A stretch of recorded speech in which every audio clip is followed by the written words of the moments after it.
شوف، هاد اللعيبه عارف بلي صحاب الشركات صحاب المشاريع يكرهوني عليها، ولكن خاصني نديرها. واحده من اكثر الحوايج اللي كنكره هي الباد ريفيوز، يعني شي واحد يخلي لي باد ريفيوز. نورمالمون اما بارتنر في جوج ديال لي زونتربريز، كنكره انني نشوف شي ريفيو خايب ولا فيدباك خايب على الشركه ديالي. هذه الحاجه الاولى.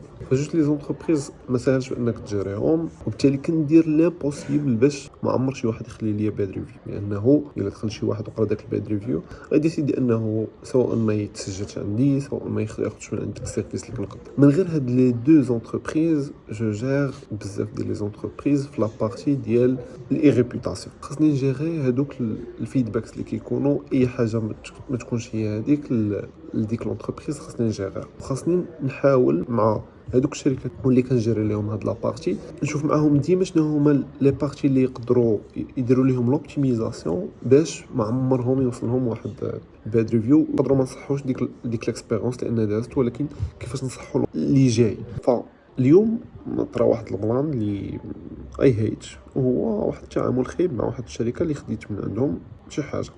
فبيان سور الحاجه اللي غادي ندير هي انني غادي نمشي ونكتب باد ريفيو. فوا تكتب الباد ريفيو عيطوا كانوا كيتنفخوا كيتعفروا وبزاف ديال المشاكل. فوا تكتب الباد ريفيو كيعيطوا كيزاوقوا علاش؟ لانهم عارفين الريزولطا اللي غادي يدير داك الباد ريفيو. فاش طرا لكم شي اكسبيريونس لي خايبه، سيروا وخليو فيدباكس خايبين لديك الشركه ولا ديك لونتربريز اللي خديتهم من عندها الحال. علاش؟ لانها غتخليهم انهم يحاولوا انهم يديروا الماكسيموم باش ما عمر داك الحاجه ولا ديك الاكسبيريونس الخايبه تعاود. وبالتالي الناس اللي غادي يجيو موراكم غادي ياخذوا سيرفيس مزيان، وديك الشركه غادي تحسن لي سيرفيس ديالها وغتحسن من هذوك الناس اللي خدامين عندها باش ما يكونش هذا المشكل. لي ريكلاماسيون مهمين جدا والريفيوز مهمين جدا، وهذا هو الغرض ديالهم.